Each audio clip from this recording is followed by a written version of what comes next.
Sud Radio, Osez entreprendre, Thomas Binet. Bonjour Thomas. Bonjour Laurence. Au sommaire d'Osez entreprendre ce matin. Laurence, si je vous dis faire du ciel le plus bel endroit de la Terre, ça vous rappelle quelque chose? C'est Air France, Laurence. Alors on va raconter la saga d'Air France pour commencer notre rendez-vous dominical. Et si dîner avec des inconnus était plus sympa que dîner avec ses proches, notre grand témoin, Astrid Beaufils, fondatrice de Dixner, le leader des expériences sociales et culinaires basées sur des tests de personnalité, vient nous expliquer en quoi ça consiste.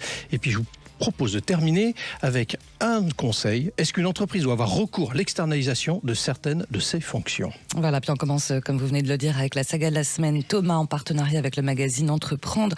Direction donc le ciel, avec une saga à la française, Air France, comme vous le dites. Derrière ce nom, une véritable aventure humaine et industrielle.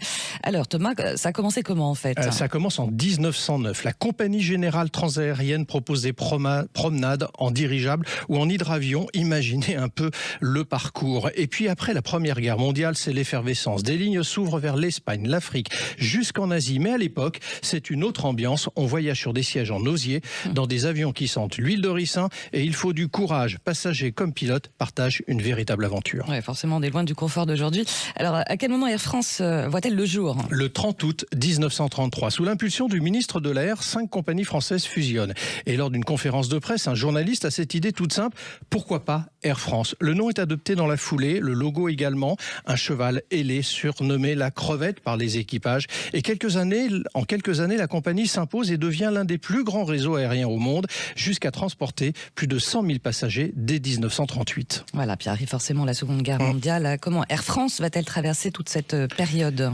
Comme pour beaucoup d'entreprises, c'est une période très sombre. Les vols sont arrêtés ou très limités, mais dès la Libération, Air France renaît de ses cendres, nationalisée en 1945, et le 1er janvier 1946, elle reprend son envol. Cette même année, elle inaugure sa ligne Paris-New York et entame une véritable conquête des cieux qui n'a jamais cessé depuis. Il faut peut-être rappeler quand même qu'Air France n'a pas toujours volé en ciel bleu. Non.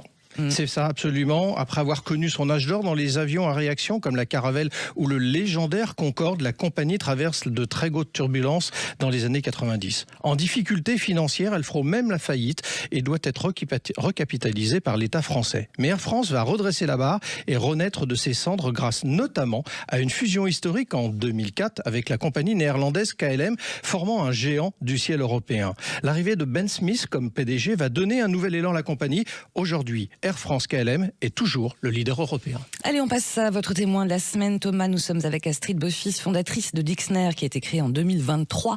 Ils réunissent 10 inconnus autour de dîners et d'événements exclusifs afin de créer de nouvelles rencontres. Bonjour Astrid Beaufils. Bonjour. Astrid Beaufils, vous avez travaillé 10 ans durant dans le domaine de la mode. Lors de votre dernière expérience, vous subissez du harcèlement, burn-out et vient le confinement. Nous sommes en 2020. Tout à fait. Une expérience qui s'est finie malheureusement, mais qui m'a complètement aidée dans ma démarche suivante de reprendre confiance en moi et surtout de reprendre confiance aux autres. Et de vous transformer au point de devenir entrepreneuse. Nous sommes début 2022. Vous créez une marque de foulard, Gâchette, que vous arrêtez malgré tout un an après. Tout à fait. Le barillet de la revanche était acté. Oui. C'était une première expérience dans l'entrepreneuriat, mais que j'ai dû du coup cesser dès que j'ai lancé Dixner, parce que ça a été tout de suite une belle effervescence. Alors justement, on va parler de Dixner. Ça arrive en mai 2023. Pourtant, vous n'étiez pas donc prédestiné à devenir entrepreneuse, c'est le fil des événements personnels et professionnels qui ont décidé ça. Exactement, en fait j'ai décidé de puiser dans mes réserves, dans mon énergie, et puis je me suis surpassée, je me suis dépassée, et surtout ça m'a beaucoup aidé dans la résilience que de me faire confiance. Alors on va s'intéresser justement à Dixner. Concrètement, Astrid Beaufils, c'est quoi votre concept ? Mon concept, c'est de réunir des personnes qui ne se connaissent pas, au nombre de 10, mais qui sont faits pour se revoir. Donc, on s'enregistre sur notre site internet et on répond à un rapide questionnaire. Et notre personnalité va nous faire rencontrer des personnes avec lesquelles nos chemins ne se seraient pas forcément croisés. Alors, comment est venue l'idée ? L'idée est très simple. J'avais envie d'élargir mon cercle d'amis. Je me sentais un petit peu isolée par mes expériences passées. Ouais. aussi bien physiquement que mentalement. Et puis j'avais envie d'embrasser ma santé mentale en faisant de nouvelles rencontres, en ayant des sujets de discussion qui changeaient, qui me sortaient de mon quotidien. Et de là, je me suis dit comment je fais. À l'époque, il existait que des applications de rencontres amoureuses. Étant déjà entourée et mariée, c'était pas pour moi le choix décisif. Donc j'ai préféré créer mon propre concept. Alors vous êtes présent dans 42 villes et c'est des villes quand même assez importantes parce que 80 à 90 000 personnes, c'est le ticket d'entrée entre guillemets de la ville pour organiser un... Tout à fait. Et aussi parce que c'est pas parce qu'on est dans une grande ville qu'on va pas se sentir seul. Bien au contraire, on en a beaucoup la preuve. En France, un Français sur deux se sent seul. Donc le choix des villes se fait par la superficie et puis aussi par tous les médias aussi qui peuvent relayer l'information parce que du coup la croissance est plus simple. Alors notamment vous avez répondu à une demande puisque vous avez organisé quand même plus de 1000 dîners en 2 ans. Oui, tout à fait, plus de 1500 même. Même 1500, oui. En fait, ça change tous les jours puisqu'on fait entre 10 et 15 expériences par semaine. D'accord. Plus de 20 000 personnes ont tenté l'expérience, donc oui. Du coup ça a dû augmenter un peu aussi. Oui. Et alors, ce qui est intéressant, c'est que on peut penser que c'est une opportunité, on y va une fois, on n'y retourne pas, non? C'est 65% de renouvellement? Exactement, il y a de la récurrence chez Dixner, il y a de la rétention et on fait tout justement pour multiplier les plaisirs, pour que les personnes qui ont déjà fait 2-3 expériences sous forme de dîner puissent venir aussi faire un karaoké, un brunch, enfin ce qu'ils ont envie de faire au moment où ils ont envie de le faire. Alors ce qui m'a interpellé aussi dans les chiffres que j'ai lus sur Dixner, c'est que c'est 70% de femmes qui... Tout à fait. Et ça c'est surprenant, non? C'est surprenant, mais c'est expliqué par le côté safe place qu'on a mis en place, c'est-à-dire qu'il y a la présence d'un ambassadeur, il y a l'effet de groupe aussi, 10 personnes. C'est sécurisant, vous voulez dire? Tout à fait. Et puis l'espace privatif aussi, on se sent en sécurité. Alors, qu'est-ce qui vous a laissé penser, quand vous avez lancé Dixner, que ça pourrait être un succès? Vous avez eu des indicateurs, quelque chose qui vous a aidé à penser ça? En fait, je me suis dit que mon ressenti devait pas être isolé. Oui. Donc après, j'ai fait aussi des recherches. Je suis pas tombée de l'arbre, mais je me suis rendu compte que voilà, ce que je ressentais, j'étais pas la seule. Et puis les temps sont durs. On a un climat qui est assez anxiogène. Donc je me suis dit que faire se réunir des gens pour passer des bons moments, c'était pas si bête.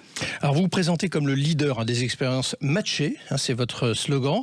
Mais ça ne se résume pas quand même qu'à des dîners, parce que c'est quand même ce qu'on met en avant. Mais vous avez une palette en fait de propositions à faire. Tout à fait. On va même de 19 € à 140 € en proposant justement des expériences diverses et variées. On va du karaoké au brunch, au simple apéro, mais toujours avec 10 personnes, toujours avec la présence d'un ambassadeur. On fait aussi des ateliers créatifs. Ce qu'on a envie, c'est que les gens sortent de chez eux, lâchent les écrans et fassent de belles rencontres, mais dans le réel cette fois.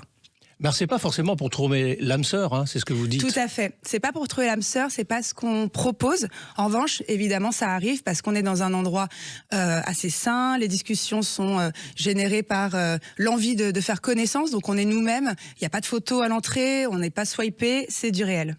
Et vous vous présentez, vous, comme architecte de la convivialité. Alors, c'est intéressant le terme. Expliquez-nous. Oui, en fait, il faut des fondations solides. Ça, ouais. C'est la confiance, c'est la motivation. Et puis ensuite, oui, on construit des belles relations, on génère des belles histoires et on les encourage à durer. Alors, vous avez donné la notion de prix, la fourchette de prix. Pour un dîner, c'est combien en revanche? C'est 80 €. Ouais. Et c'est entrée, plat, dessert, un apéritif et du vin à table, avec bien sûr les versions sans alcool et végétariennes. On s'adapte à tout le monde. Alors vous avez évoqué le fait qu'ils sont 10 autour d'une table, concrètement, oui. Quand c'est un dîner, dont un ambassadeur. C'est qui cet ambassadeur? Un ambassadeur, c'est un ancien convive à qui j'offre l'expérience, qui va être du coup mes yeux et mes oreilles à table pour me permettre de améliorer le matching. Il va me faire un retour sur l'expérience, si nécessaire. Pardon. Et ça va me permettre de l'améliorer, de peaufiner. Et c'est indispensable pour nous. Puis ça participe surtout au côté safe place, qui est pour nous un tampon premium et de qualité chez nous. Alors vous êtes devenue entrepreneuse. C'est quoi l'avenir, la projection que vous faites sur Dixner dans les quelques années qui viennent? J'imagine que vous avez un plan stratégique. Ah oui, j'espère que ça va durer jusqu'à ce que je sois très très vieille. D'accord. L'expansion, on aimerait aussi grandir, croître, mais de façon... Internationale? Oui, mais pour l'instant, on se concentre sur la France parce que c'est notre terrain de jeu. Déjà, on a la plus grosse base de données parce qu'on est aussi présent dans d'autres villes hors frontières. Mais on aime dupliquer ce qu'on sait faire déjà en France. On est un peu chauvin et voilà, on s'amuse. Et puis, l'avenir nous fera aller un petit peu plus loin. Mais pour l'instant, on se concentre sur ce qu'on sait faire ici. Merci à vous, Astrid Beaufils. Merci beaucoup. Merci. Merci beaucoup. Puis ça intéresse nos auditeurs. Triss Dixner, voilà, sur Internet. Allez, tout de suite, on passe aux essentiels de l'entrepreneuriat. Bruno, le spécialiste des fournitures et de l'équipement pour les professionnels, présente Sud Radio, Osez entreprendre, les essentiels de l'entrepreneuriat. Alors Thomas, on parle d'un sujet qui intéresse particulièrement les petites entreprises, l'externalisation. Pourquoi, selon vous, une petite entreprise aurait-elle envisagé d'externaliser certaines fonctions ? Laurent, c'est simple, parce que lorsqu'on démarre une petite entreprise, on a souvent tendance à vouloir gérer soi-même toutes les tâches, de peur de perdre le contrôle. Cependant, l'externalisation peut offrir de nombreux avantages. Par exemple, imaginons un artisan qui fabrique des meubles. Plutôt que de passer des heures à gérer des tâches comme la comptabilité ou la création de son site web, il pourrait confier ses missions à des experts. Cela lui permettrait de se concentrer sur son cœur de métier, là où il peut vraiment apporter de la valeur. Alors, est-ce que c'est vraiment rentable ? Parce que ça peut sembler coûteux à première vue. Non, au contraire, cela peut être plus économique que d'embaucher d'abord un salarié à temps plein. L'externalisation permet de ne payer que pour les services dont vous avez réellement besoin, sans les coûts fixes liés à un salariat, comme les charges sociales ou l'aménagement d'un bureau. De plus, les experts extérieurs dans les domaines comme la gestion des réseaux sociaux ou la comptabilité peuvent prévenir des erreurs coûteuses et offrir une expertise pointue qui améliore l'efficacité et la qualité des services. Alors, comment savoir quelle fonction externaliser dans ce cas-là alors ? Il est important de commencer par identifier les tâches chronophages qui ne sont pas directement liées à l'activité principale de l'entreprise. Des fonctions comme la gestion de la paye, la stratégie marketing ou même la logistique peuvent être confiées à des prestataires spécialisés. Il faut choisir d'un partenaire qui possède l'expertise requise et qui partage vos objectifs. La clé réside dans une communication claire et une gestion de la relation basée sur la confiance. Laurence. Merci beaucoup Thomas. Allez, on se retrouve dans quelques instants sur Sud Radio avec bien sûr Osez investir pour parler investissement en immobilier neuf. À tout de suite. Merci. À tout de suite. Sud Radio, Osez entreprendre, Thomas Binet.